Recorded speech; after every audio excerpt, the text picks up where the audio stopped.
तो आज हम लोग शुरू करने वाले हैं परिवहन एवं व्यापार। हालांकि आपका चैप्टर है परिवहन, व्यापार एवं संचार। मैं संचार के लिए एक अलग से वीडियो बनाऊंगा। फिलहाल इस वाले वीडियो में हम लोग पढ़ेंगे परिवहन और व्यापार, क्योंकि ये दोनों एक दूसरे से काफ़ी रिलेटेड है और ज़्यादातर जो आज के समय में परिवहन है वो व्यापार के दृष्टिकोण से ही हो रहा है। तो दो स्थानों के बीच आवागमन को परिवहन के रूप में परिभाषित करते हैं, यानी एक स्थान से दूसरे स्थान तक जाना आना, यही परिवहन कहलाता है। इसके लिए अलग अलग साधन है। तो वर्तमान समय में परिवहन एवं संचार के साधन सामाजिक आर्थिक व्यवस्था की धमनियाँ हैं। जैसे हमारे शरीर में हमारे रक्त को पूरे बॉडी में फ्लो कराने के लिए जो हमारी नसें हैं, इसको हम लोग धमनियाँ और शिराएँ कहते हैं। दो तरह की नसें होती है। तो आज जो है हमारे समाज की जो धमनियाँ है, एक देश की धमनियों के रूप में ये परिवहन काम कर रहा है। अगर परिवहन न हो तो एक देश को चलाना या एक देश का गठन ही बहुत ज़्यादा मुश्किल हो जाता है। आज परिवहन के साधनों के रूप में सड़क, वायुमार्ग, जलमार्ग, पाइपलाइन आदि उपलब्ध है तथा इनका तेजी से विकास भी हो रहा है। देखिए, आपके चैप्टर में जो डाटा दिया गया है, मैंने जब इस पर नोट्स बनाया था तो मैंने उसको पढ़ा ठीक से, तो उसमें बहुत सारा डाटा जो मैं खुद भी अभी पढ़ाई कर रहा हूँ, तो उसमें बहुत सारा डाटा वो गलत था। गलत नहीं था। जब ये बुक छपा, ये जो बुक है आपका, ये जो बुक है, ये जब छपा समथिंग 2006 के पहले की किताब है, तो उसके हिसाब से इसमें बहुत सारा डाटा है जो गलत है। तो मैं आप लोग को रिक्वेस्ट करना चाहता हूँ कि जब आप इसको पढ़ें तो थोड़ा सा खुद से एनालाइज करें, नहीं तो काफ़ी गलत डाटा जो है वो आपको याद हो जाएगा। तो अब हम लोग परिवहन के प्रकार की बात करते हैं।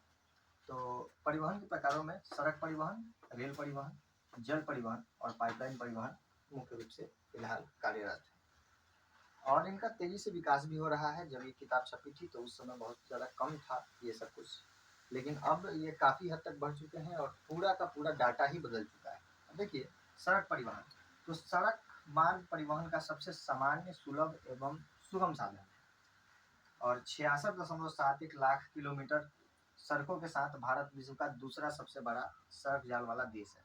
इसमें यूनाइटेड स्टेट्स ऑफ अमेरिका प्रथम स्थान पर आता है। आपकी किताब में इसको 33 लाख लिखा है। आप गूगल पर सर्च कीजिएगा तो कहीं ये 63 लाख, तो कहीं ये 66.71 लैक्स, तो अलग अलग डाटा है। मुझे सबसे ज़्यादा ये लगा सही, तो मैंने इसको इंक्लूड किया है। वैसे आपके बुक में 33 लाख है, तो फिलहाल यदि आपका एग्ज़ाम हो तो मुझे लगता है कि 33 लाख को ही वो सही मानेगा। ये किताब 33 लाख बताती है, हालांकि ये डाटा बहुत साल पहले का है। देखिए, भारत की सबसे पुरानी सड़क ग्रैंड ट्रंक रोड है। अब ये कुछ फैक्चुअल नॉलेज है जो बदलने वाले नहीं। अब भारत की जो सबसे पुरानी सड़क है वो ग्रैंड ट्रंक रोड ही है। इसका विकास शेरशाह सूरी ने कराया था। वो बिहार के शासक थे। आपका इतिहास में उनके बारे में पढ़ते हैं। उसको आज शॉर्ट में जीटी रोड कहा जाता है, जो कलकत्ता से पेशावर तक को जाती थी, लेकिन अब चूंकि पेशावर पाकिस्तान में जा चुका है तो अब यह भारत में कलकत्ता से अमृतसर तक जाती है। फिलहाल वो भारत की सबसे पुरानी सड़क है और वही, हालांकि सड़कों का जो विकास है वो हड़प्पा सभ्यता के समय से ही रहा है, लेकिन अब फिलहाल जो हिस्ट्री में हम लोग पढ़ते हैं, जो नोटेड है या जो हमारे पास जिसका हिस्टोरिकल एविडेंस अवेलेबल है, वो है जीटी रोड। इसी को सबसे पुराना माना जाता है। तो इसको आप लोग नोट कर लीजिए वीडियो रोक करके। तो आजकल ये जो जीटी रोड है, तो अमृतसर से दिल्ली जो आने वाला पार्ट है उसको NH1 और दिल्ली से कलकत्ता आने वाले भाग को NH2 कहा जाता है। तो इसको दो भागों में नामीकृत किया गया है। अब देखिए, अमृतसर से कारगिल होते हुए लेह तक, अब यहाँ पे कन्फ्यूजन होता है कि NH1 और NH1A में, तो उसको मैंने यहाँ मेंशन कर दिया है। अमृतसर से कारगिल होते हुए लेह तक जो जाने वाली सड़क है उसको NH1A कहा जाता है। और अब हम लोग देखेंगे कि भारत में सड़कों का विकास किस तरह से हुआ है। तो देखिए, सड़कें शुरू से विकासशील रही हैं, चाहे सरकार किसी की भी रही हो। यहाँ पे मुगलों के समय में भी रोड्स का जो है अच्छा विकास हुआ था, क्योंकि किसी भी शासक को सही तरीके से शासन चलाने के लिए सड़कें बहुत अच्छी चाहिए होती है।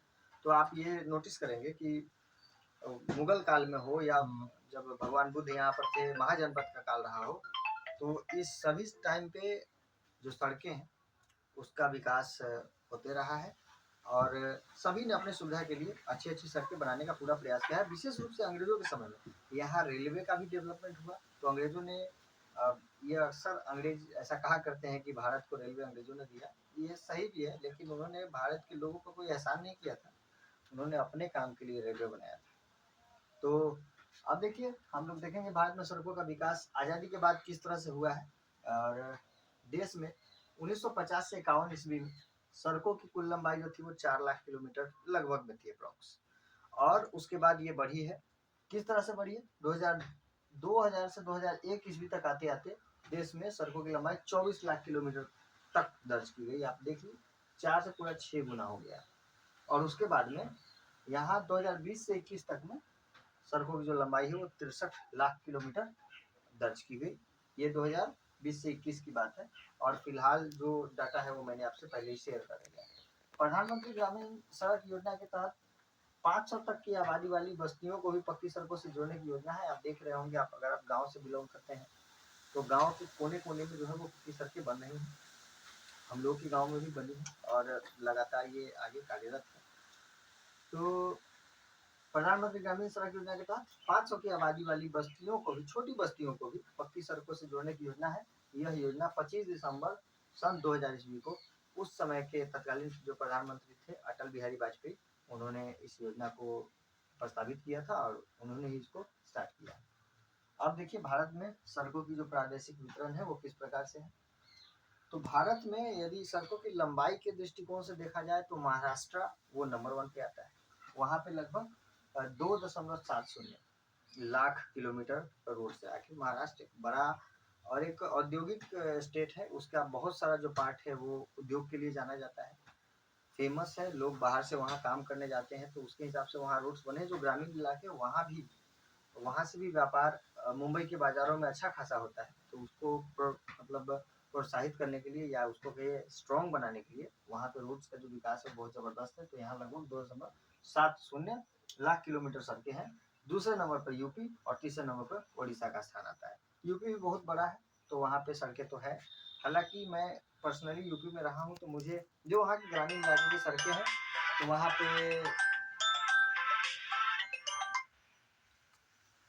वहाँ पे जो है सड़कें वो कुछ पतली सी हैं। कुछ, मैं सबकी बात नहीं कहूँगा, मैं यूपी के गाँव में रहा हूँ तो गाँव की जो सड़कें हैं वो यहीं की ग्रामीण सड़कों की तरह है। पर वहाँ सड़कों की जो लंबाई है वो पूरे देश में दूसरे नंबर पे आती है। पक्की सड़कों की सबसे कम लंबाई वाला जो राज्य मतलब यूटी है, यूनियन टेरिटरी, वो लक्षद्वीप है। क्योंकि लक्षद्वीप छोटे छोटे टुकड़ों में बटा है और छोटे टुकड़ों में बटे होने के कारण वहाँ पे रोड्स का विकास जो उस तरह से नहीं है। और जब आप भौतिक भूगोल पढ़िएगा भारत का तो उसमें आपको पता चलेगा कि यहाँ पे कई सारे टापू है। मेनली शायद करेक्ट याद नहीं है पर लगभग 36 का आंकड़ा यहाँ पे लक्षद्वीप में देखा जाता है। छोटे छोटे टापू है और उन सबको मिला करके लक्षद्वीप बना हुआ है। तो उन टापुओं को आपस में सड़क से जोड़ना मुश्किल होता है तो वहाँ पे रोड्स का विकास कम है। और लोगों के पास जाहिर सी बात है कि छोटे इलाके हैं तो व्हीकल होगा नहीं, वहाँ पे नाव से ज़्यादा काम होता है। तो ये बात। अब देखिए सड़कों के घनत्व के दृष्टिकोण से यदि देखा जाए तो केरल जो है वो देश का सबसे अग्रणी राज्य है। 100 किलोमीटर स्क्वायर के एरिया में वहाँ पे 387 किलोमीटर तक लंबी सड़कें हैं और ये उसको देश में सबसे अग्रणी राज्य बनाती है जो कि सड़कों के घनत्व के मामले में। उसके बाद सभी केंद्र शासित जो प्रदेश हैं उसमें सड़क का जो घनत्व है वो चंडीगढ़ में सबसे ज़्यादा है। वहाँ 100 किलोमीटर स्क्वायर के एरिया में 1176 किलोमीटर की सड़कें पाई जाती है। पूरे देश में सड़कों का सर्वाधिक जो घनत्व है, अब देखिए यहाँ पे दिल्ली है, यूटी है ना, पूरा स्टेट है। ये आधा यूटी और आधा स्टेट है, इसीलिए इसको ना यूटी में रखा जा रहा है और न ही स्टेट में। तो आप देखिए कि अगर ये सवाल आए कि पूरे देश में सड़कों का सर्वाधिक घनत्व कहाँ है तो वो यहाँ दिल्ली में है और वो 1749 किलोमीटर पर 100 किलोमीटर स्क्वायर है। हालांकि आपकी इस बुक में जो है वो डेटा थोड़ा सा गलत है, समझ से 17,000 या समथिंग है, या फिर मैं मिस्टेक कर रहा हूँ बाय द वे। लेकिन यहाँ पे मतलब वहाँ मिसप्रिंट जरूर है। तो आप इस डाटा को थोड़ा सा देख लें। और मैं फिर से कहूँगा कि यदि आप ये बुक पढ़ रहे हैं मेनली ज्योग्राफी का तो आप थोड़ा सा खुद से एनालाइज करें और आप इसको नोट कर ले वीडियो यूज करके। तो आइए अब देखते हैं सड़कों के प्रकार को। तो नागपुर सड़क योजना के द्वारा भारत में सड़कों को 4 भागों में बांटा गया है। अब नागपुर सड़क योजना जो है वो 1943 में लाई गई थी। ये 1943 का प्लान है। इसमें भारत में भविष्य में सड़कों की जो जरूरत होगी उसको समझते हुए ये योजना लाई गई थी। और जब सवाल आया कि भारत में जो पहली सड़क योजना थी वो कौन है, तो नागपुर सड़क योजना, इसको विशेष रूप से याद रखिएगा। तो नागपुर सड़क योजना के तहत भारतीय सड़कों को जो है कि 4 भागों में बांटा गया। पहला नेशनल हाईवेज जो कि राष्ट्रीय राजमार्ग है, दूसरा स्टेट हाईवेज जो कि राज्य राजमार्ग है, तीसरा जिला सड़क और चौथा ग्रामीण सड़क। अब हम लोग भारत में जो राष्ट्रीय राजमार्ग है यानी NH है उसको देखते हैं। तो राष्ट्रीय राजमार्ग यानी NH, देश में सबसे लंबा राष्ट्रीय राजमार्ग जो है वो NH7 है, जो कि वाराणसी, जबलपुर, नागपुर, हैदराबाद, बेंगलुरु एवं मदुरई जैसे महत्वपूर्ण नगरों को जोड़ते हुए कन्याकुमारी तक जाती है। इसकी टोटल लेंथ जो है वो 2369 किलोमीटर। मैं रफली एक मैप बनाने का यहाँ पे छोटे से कोशिश करता हूँ, क्योंकि स्लाइड को इसको इरेज तो करूँगा नहीं, इसी में अटैच करने का जो है वो प्रयास करता हूँ, देखता हूँ।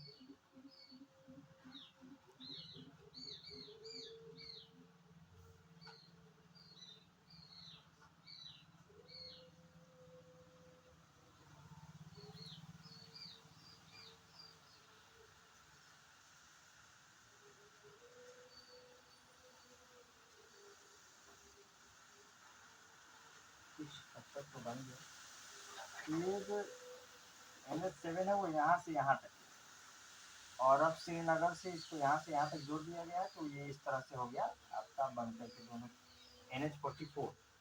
ठीक, अब NH44 जो है वो देश का सबसे लंबा हाईवे कहलाता है, जो कि श्रीनगर से कन्याकुमारी तक। NH7 जैसा कि आप देख रहे हैं इसमें अटैच्ड है, तो इसका एक बड़ा हिस्सा है। NH44 जो है वो श्रीनगर से कन्याकुमारी तक है। यह उत्तर दक्षिण गलियारा, जो कि हमारा उत्तर दक्षिण गलियारा यही हो गया, उत्तर दक्षिण गलियारा यानी उत्तर से दक्षिण को सीधे जोड़ने वाली सड़क, और पूरा पश्चिम गलियारा जो कि सिलचर से लेकर के पोरबंदर तक है, वो पूरा पश्चिम गलियारा, उसमें भी अपना ये रोल दे रहा है। सॉरी फॉर दैट, ये पूरा पश्चिम गलियारा में तो रोल नहीं दे पाएगा। ये स्वर्णिम चतुर्भुज मार्ग जो है, जिसमें 4 बड़े शहरों को जोड़ने की योजना है, वो अभी अगले स्लाइड में आपको वही बताया जाएगा। तो उसमें अपना ये हिस्सेदारी रखता है। राष्ट्रीय राजमार्ग देश की कुल सड़कों का 2% ही है, लेकिन बहुत कम है। 2% बहुत कम है। राष्ट्रीय राजमार्ग जो है बहुत कम है पूरे देश में जो रोड है, लेकिन उसके अलावे कुल यातायात का लगभग 40% इन्हीं मार्गों द्वारा ढोया जाता है। जितनी बड़ी ट्रक्स चल रही हैं, जितने बड़े जो मालगाड़ी है, यानी ये आपको कंटेनर्स हैं, वो सब इसी रूट से जाते हैं और देश को जोड़ने का काम कर रही है। व्यापारिक दृष्टिकोण से बहुत महत्वपूर्ण सड़कें हैं। राष्ट्रीय राजमार्गों का जो निर्माण एवं रखरखाव है वो केंद्र सरकार की जिम्मेदारी है। इसमें स्टेट है मतलब गवर्नमेंट का योगदान नहीं है। स्टेट गवर्नमेंट इसमें कुछ नहीं करती है। जो भी काम है वो केंद्र सरकार अपने अंदर में करवाती है। इसलिए आप देखिएगा कि नेशनल हाईवेज बहुत ज़्यादा डेवलप है, और कहीं ना कहीं हमारे राज्य में विशेषकर बिहार में तो अभी तो सड़कों का दौर है। सड़क तो बहुत ज़्यादा डेवलप हुआ है। वर्तमान जो मुख्यमंत्री हैं नीतीश कुमार जी, उनके शासनकाल में सड़कें और शिक्षा व्यवस्था में बहुत सुधार आया है। लेकिन फिर भी आप देखिए तो नेशनल हाईवेज वो कुछ अलग लेवल की होती है, और स्टेट हाईवेज कहीं ना कहीं थोड़े से जो है, जो भी ये जो राज्य की जिम्मेदारी है वो सब कहीं ना कहीं थोड़े से वो NH से निचले कंडीशन में है। तो इसको आप लोग नोट कर लें, और फिर हम लोग अगला जो है स्लाइड। तो अब हम लोग देखते हैं राष्ट्रीय राजमार्गों का जो वर्गीकरण है वो।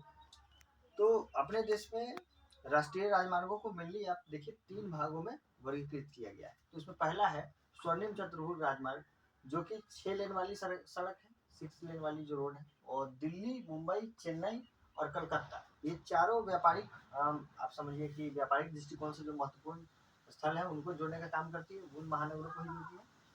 और इसकी कुल लंबाई जो है वो 5846 किलोमीटर है। ये शुरू में ही प्रस्तावित थी। अच्छा, उसके बाद है उत्तर दक्षिण और पूरा पश्चिम गलियारा।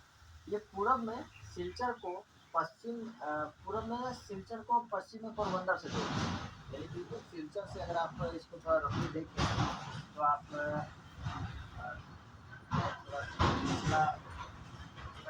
करने का प्रयास करते हैं।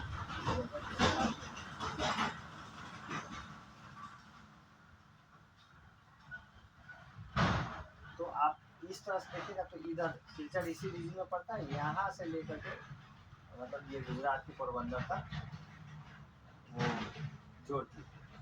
तो इसी तरह से है बिल्कुल इस साइड से उस साइड कंट्री को बिल्कुल बीच से काटती है इसे। तो इसको हम लोग बोलते हैं पूरा पश्चिम गलियारा।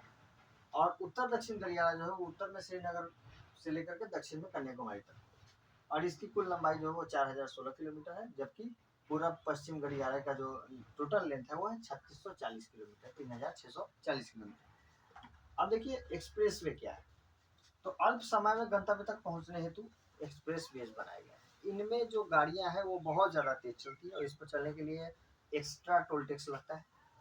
और मुंबई पुणे एक्सप्रेस वे जो है वो भारत का पहला राष्ट्रीय एक्सप्रेस वे है। तो विशेष रूप से इसको ध्यान में रखेंगे कि मुंबई पुणे एक्सप्रेस वे, इसको थोड़ा मैं अंडरलाइन कर दूँ, ये मुंबई पुणे एक्सप्रेस वे ये भारत का जो है वो पहला राष्ट्रीय एक्सप्रेस वे है। यहाँ से ऑब्जेक्टिव बन जाता है। आगे देखिएगा तो स्टेट हाईवेज पे आते हैं, यानी राज्य राजमार्ग। ये देश की कुल सड़कों का 4% है, ये 2% था। अभी सब ये जितने भी आप सड़कें देख रहे हैं वो सब 2% के अंदर में आते हैं।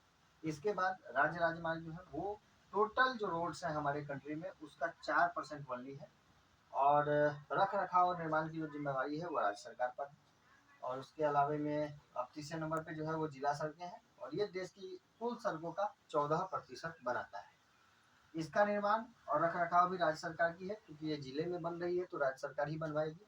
इसके अलावे में आप देखें तो देश की कुल सड़कों का ये सॉरी देश की कुल सड़कों का ये 14% है। और जिला में विशेष स्थानों को, जैसे आप एक जिला में देखिए तो एक ब्लॉक को दूसरे ब्लॉक से जोड़ने का जरूरत पड़ता है।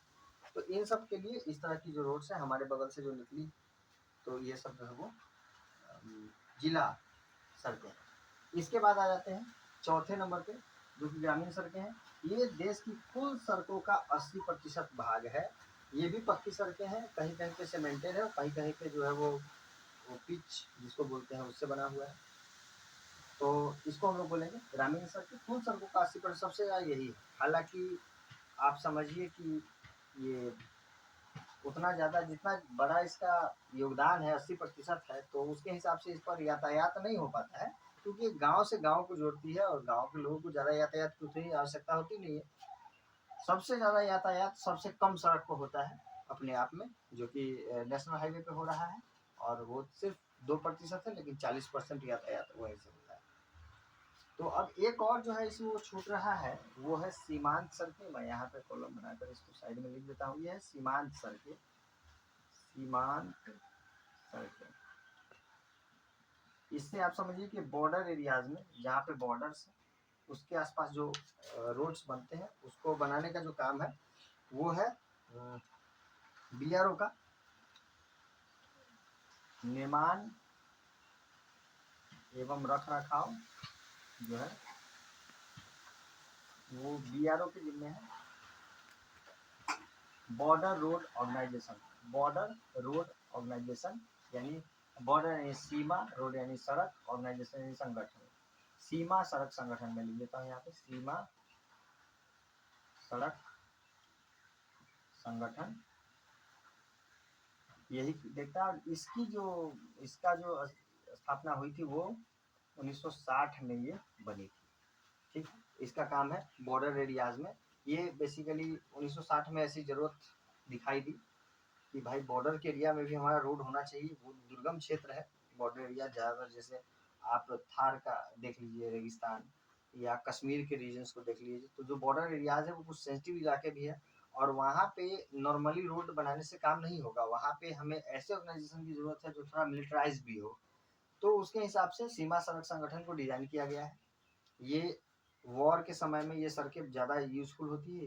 इसी जो रोड्स हैं इन्हीं रोड्स के थ्रू वहाँ पे राशन या फिर हथियार की खेप जो है वो पहुँचाई जाती है। तो कहीं ना कहीं युद्ध के दौरान ये इन रोड्स का जो है महत्व बहुत ज़्यादा बढ़ जाता है, और बहुत अच्छा रोल इन्होंने निभाया भी है। हमारे देश में जितनी भी जंगें हुई है उसमें बीआरओ के द्वारा बनाई गई जो सड़कें हैं उनका बहुत ज़्यादा अच्छा योगदान रहा है। तो ये तो हो गई सड़कें। अब इस पर से हम लोग पढ़ेंगे रेल परिवहन। तब तक के लिए आप लोग पहले इस स्लाइड को नोट कर लें। चलिए आइए अब हम लोग देखते हैं भारतीय रेल को। तो भारतीय रेल की शुरुआत जो है वो 1853 16 अप्रैल से मानी जाती है। इस दिन पहली बार मुंबई से ठाणे के बीच वो 34 किलोमीटर ट्रेन चलाई गई थी। हालांकि उस समय अंग्रेज बड़ी तेजी से रेलवे पर काम कर रहे थे और पूरे देश में रेलवे ट्रैक्स बनाए जा रहे थे ताकि उनका व्यापार सुधर सके। प्रशासनिक सुविधा के लिए फिलहाल भारतीय रेल को, जो भारतीय रेलवे है उसको 17 जोन्स या क्षेत्रों या फिर मंडलों में बांटा गया है। जो उनकी संख्या 17 है, पर मैंने 3 ही यहाँ पे मेंशन किए हैं जो मुझे इम्पोर्टेंट लगा, मैंने उनको मेंशन किया। पूर्व मध्य रेलवे का जो मुख्यालय है वो हाजीपुर में है, पूर्वोत्तर रेलवे का मुख्यालय गोरखपुर में है और उत्तर रेलवे का मुख्यालय वो नई दिल्ली में है। इसके अलावा आपको यदि सभी 17 का लिस्ट देखना है तो आप इस किताब में अपनी ज्योग्राफी के बुक में 10th वाले में देख सकते हैं। और भारतीय रेल नेटवर्क जो है वो एशिया में सबसे बड़ा और विश्व में तीसरे नंबर पर आता है। हमारे पास चाइना से भी बड़ा रेल नेटवर्क है, लेकिन उसका क्षेत्रफल हमसे बहुत बड़ा है। 1 अगस्त 1947 से रेल मंत्रालय ने रेल यात्री बीमा की शुरुआत की थी। ये पेज नंबर 189 पर लिखा हुआ है आपके बीटीसी में, इस किताब में ये लिखा हुआ है, लेकिन ये मुझे लग रहा है कि गलत है। जहाँ तक मुझे जानकारी है कि रेल यात्री बीमा 2016 से शुरू हुई थी, पर मैंने इसको जो बुक में था वही यहाँ पे मैंने लिख दिया। इसको मैं घेर रहा हूँ। मैं इस बात पे मतलब आपके बुक के अकॉर्डिंग अगर क्वेश्चन आएगा तो आपको शायद ये लगाना पड़ जाए, लेकिन ये जो जानकारी है वो ऑफिशियली ये गलत है। ठीक है, 1 अगस्त 1947 को तो मेरे हिसाब से रेल मंत्रालय भारत सरकार ने घोषित भी नहीं किया होगा। उस समय तो हमारा देश पूरी तरह से आजाद भी नहीं हुआ था, तो रेल मंत्रालय कैसे बीमा की शुरुआत करेगा? वो दौर उस समय कुछ और चल रहा था। उस समय देश में दंगे हो रहे होंगे या फिर मतलब जो बंटवारे का जो था वो दौर चल रहा था, तो ये थोड़ा सा मुझे सस्पेंस लग रहा है इसमें। मैं इस पर खुद से भी थोड़ा रिसर्च जो है वो करूँगा, पर आप भी अगर किताब के अकॉर्डिंग पूछें तो आप 1 अगस्त 1947 लगा सकते हैं, बट मुझे जहाँ तक लगता है कि 2016 इसका करेक्ट आंसर होना चाहिए। अब देखिए कोंकण रेल परियोजना, ये इम्पोर्टेंट है क्योंकि ये महाराष्ट्र, गोवा, कर्नाटक और केरल इन 4 स्टेट्स को जोड़ती है। ये थोड़े उस तरह के पहाड़ी क्षेत्र हैं, यहाँ पे रेल बनाना, रेलवे की पटरी बिछाना अपने आप में एक चैलेंज होता है, लेकिन फिर भी वो पश्चिमी घाट पर ये कोंकण रेल परियोजना के तहत इन चारों स्टेट्स को जोड़ा गया है। और इस ट्रैक की जो लंबाई है 760 किलोमीटर, लगभग 92 से 100 तक के आसपास यहाँ पे। और 92 का जो आंकड़ा है वो माना जाता है सबसे सही। तो 92 इसमें आपको टनल्स मिलेंगे, जिनको हम रेलवे गुफा आप कह सकते हैं, सुरंग मिलेंगे इसमें। 92 760 किलोमीटर में लगभग 92 अप्रॉक्स आप 100 के तकरीबन मान लीजिए। इसमें एक रत्नागिरी के पास एक पहले सुरंग हुआ करती थी जो कि 6.5 किलोमीटर के आसपास थी, और वही भारत की सबसे लंबी सुरंग मानी जाती थी। लेकिन फिलहाल पीर पंजाल रेल सुरंग, जो कि टनल TAT के नाम से भी जानी जाती है, ये 11 किलोमीटर और 11.215 किलोमीटर लंबी है और भारत की सबसे लंबी रेल सुरंग है। ये 2013 में बनकर के तैयार हुई है। उसके पहले चूंकि आपकी किताब जो है 2006 के आसपास की है, वहीं तक की ये फैक्चुअल नॉलेज देती है। तो फिलहाल आप याद कर लेंगे कि पीर पंजाल रेल सुरंग जो है वो TAT 11.215 किलोमीटर लंबी और भारत की सबसे लंबी रेल सुरंग है। उसके बाद देखें तो पूर्वोत्तर राज्यों में मेघालय, आपके बुक में ये लिखा हुआ है कि वो भारत का वो कौन सा राज्य है जहाँ पे अभी तक रेल सुविधा नहीं है। पूर्वोत्तर राज्यों की अगर बात करें, वैसे तो देखें तो यूटी में आपको, लक्षद्वीप में भी नहीं मिलेगा, क्योंकि वहाँ रेल जाने की कोई सुविधा ही नहीं है, लोगों की जरूरत भी नहीं है। 36 छोटे छोटे टापुओं से मिलकर के बना है, तो वहाँ पे रेलवे की जरूरत ही नहीं। लेकिन पूर्वोत्तर राज्यों में हम अगर मेन लैंड की बात करें, आप द्वीप को अगर छोड़ भी दें, तो मेन लैंड में पूर्वोत्तर राज्यों में मेघालय एक ऐसा राज्य था 2014 तक जहाँ पर रेलवे था ही नहीं। 2014 में वहाँ पहली रेलवे स्टेशन बनाई गई थी, वो अभी भी पहली ही है और फिलहाल वो आखिरी ही है। इसकी राजधानी शिलांग में भी अभी तक रेलवे की कनेक्टिविटी नहीं है। तो इसको आप लोग पहले जल्दी से नोट कर लेंगे, फिर हम लोग अगले स्लाइड में आते हैं। तो आगे देखिए, विश्व में सर्वाधिक विद्युतीकृत जो ट्रेनें हैं वो रूस के बाद भारत में है। जो इलेक्ट्रिकल ट्रेनें आप इसको कह सकते हैं, जो विद्युत से चलने वाली ट्रेनें हैं या विद्युत चालित ट्रेनें, वो रूस के बाद भारत में ही है। अच्छा, और भारतीय रेलवे की जो सबसे बड़ी विशेषता है वो है जीवन रेखा एक्सप्रेस। ये 16 जुलाई 1991 से चल रही है और विश्व की ये पहली चलंत अस्पताल है। इसमें मतलब आप इसको हॉस्पिटल समझिए। इसको बनाया गया था कि अगर कहीं पे त्रासदी वगैरह हो, कुछ महामारी हो या कोई इस तरह के एक्सीडेंट वगैरह हो जाए, और वहाँ पे अगर आसपास में हॉस्पिटल की सुविधा नहीं हो तो हॉस्पिटल खुद चल के वहाँ चला जाएगा, और ये जीवन रेखा एक्सप्रेस एक चलता फिरता हाईटेक हॉस्पिटल आप इसको मानिए। और अब भारतीय रेल की प्रमुख गेज, मैं एक कॉम्पिटिटिव एग्जाम में बैठा था तो उसमें यही क्वेश्चन आया था कि बड़ी लाइन की चौड़ाई कितनी होती है। तो आपसे बड़ी लाइन या बड़ी गेज भी पूछ सकता है, बड़ी लाइन या बड़ी गेज, मीटर लाइन या मीटर गेज, छोटी लाइन या छोटी गेज। तो उसमें आपको याद रखना है कि बड़ी लाइन की जो चौड़ाई होती है, पटरियों के बीच की चौड़ाई की बात हो रही है, वो 1.676 यानी 1.6 भी आएगा तो आप इसको मान सकते हैं, कहीं कहीं 1.5 भी दे देता है, तो आप इसको मान लीजिए 1.676 मीटर जो है ये बड़ी लाइन की चौड़ाई होती है। और ये हमारे देश के पूरे रेलवे का 74% अकेले है। यानी आप अगर ट्रेन में यात्रा करते हैं तो आप हो सकता है कि आप इसी ट्रेन में यात्रा किए होंगे, ये सबसे ज़्यादा यही। उसके बाद है मीटर लाइन जो कि 1 मीटर चौड़ी होती है, और ये पूरे देश के रेलवे का जो है 21% ये मीटर लाइन। उसके बाद छोटी लाइन जो है वो बहुत कम है फिलहाल, 5% ही है, और इसकी जो चौड़ाई होती है पटरियों के बीच की वो 0.7 या फिर 0.7 छोटी लाइन है। छोटी लाइन के बीच जो पटरियों के बीच की चौड़ाई होती है वो 0.762 मीटर या फिर 0.610 मीटर होती है। आप इसको 0.7 और 0.6 मीटर भी याद कर सकते हैं। यहाँ पे ये पूरे रेलवे जो इंडियन रेलवे है उसका सिर्फ 5% है।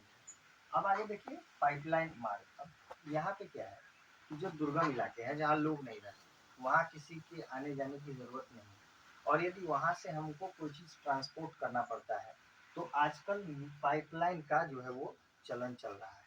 क्यों पाइपलाइन अच्छा क्यों है कि फॉर एग्जांपल अगर बीच में कोई पहाड़ी है तो उसको काट कर सड़क बनाकर ट्रक में लोड करके कोई भी सामान ले जाना ये ज़्यादा कॉस्टली पड़ता है। तो पाइपलाइन आसान है, आप उसको सीधे एक पाइपलाइन बनाने में एक बार का जो खर्चा आया, और बेसिकली ये लिक्विड को एक स्थान से दूसरे स्थान तक ले जाने का काम करता है। अब तो एक और टेक्नोलॉजी लोगों ने विकसित कर दी है, लोहे जैसे धातुओं का भी जो ट्रांसपोर्टिंग है वो इस तरह से पाइपलाइन से हो जा रहा है। उसको छोटे छोटे टुकड़ों में तोड़कर वो उसको लुब्रिकेंट की तरह बना करके, जैसे ग्रीस वगैरह होता है, और लिक्विफाइड करके एक तरह से आप मानिए, उसको गर्म करके नहीं, बस उसको छोटे टुकड़ों में तोड़कर, क्योंकि उसकी प्रोसेसिंग तो वैसे भी आगे होनी है, और जो खनिज निकलते हैं, अयस्क जो निकलते हैं, उनका जो ट्रांसपोर्टिंग है वो पाइपलाइन से किया जाने लगा है। भारतीय गैस प्राधिकरण लिमिटेड जो गेल है वो 13,700 किलोमीटर प्राकृतिक गैस पाइपलाइन और लगभग 2,000 किलोमीटर एलपीजी पाइपलाइन संचालित करता है। ये गेल का नाम आप याद रखेंगे, इसके बारे में कुछ ऑब्जेक्टिव आ सकता है। देश का सबसे बड़ा उत्पाद पाइपलाइन जो है वो नहरकटियागंज, गुवाहाटी, सिलीगुड़ी, बरौनी, कानपुर, राजबंद, मैग्रा और हल्दिया को जोड़ता है, यही वो पाइपलाइन है। तो देश का सबसे बड़ा उत्पाद पाइपलाइन है। आपसे एग्जाम में पूछेगा NGSB KRMH, आप सबके नाम का पहला लेटर याद करके इसको शॉर्ट में याद कर लीजिए, देश का सबसे बड़ा उत्पाद पाइपलाइन। उसके अलावा ठोस पदार्थों के परिवहन के लिए पुनर्मुख, जो मैंने अभी बताया कि आजकल सॉलिड मेटल्स को भी, जो उसके अयस्क आते हैं उसको लिक्विफाइड करके उसको ग्रीस की तरह बना करके उसमें कुछ अलग से कंपोनेंट मिला करके और पाइपलाइन के थ्रू उसको भी ट्रांसपोर्ट कर दिया जा रहा है। आप समझ के देखिए कि अगर 10 किलोमीटर का भी जो रेंज है वो पहाड़ी रेंज है, तो 10 किलोमीटर पहाड़ी काट कर रोड बनाना मुश्किल है, लेकिन पाइपलाइन बनाना बिल्कुल मुश्किल नहीं है, आसानी से बन जाता है कम खर्च में, और बहुत ही आसानी से ये ट्रांसपोर्ट हो जाता है। इसके अलावा पाइपलाइन मार्ग जो मैंने यहाँ पे स्किप किया था, मैंने छोड़ा था जानबूझ के, लास्ट में बता दूं, पाइपलाइन मार्ग जो है वो दो भागों में आप इसको बांट सकते हैं, एक तो तेल पाइपलाइन है और एक तो गैस पाइपलाइन है। तेल पाइपलाइन में डिगबोई, बरौनी, हल्दिया, चूंकि बरौनी बिहार में है तो इसके लिए मैंने इसको मेंशन कर दिया। एक और पश्चिम में भी है जो कि आपको कांडला और ये पानीपत से होते हुए हो जाता है, पर इम्पोर्टेंट आपके लिए ये है कि डिगबोई, बरौनी और हल्दिया पाइपलाइन जो है वो तेल पाइपलाइन के लिए फेमस है, और गैस पाइपलाइन के लिए HBJ पाइपलाइन, यानी आप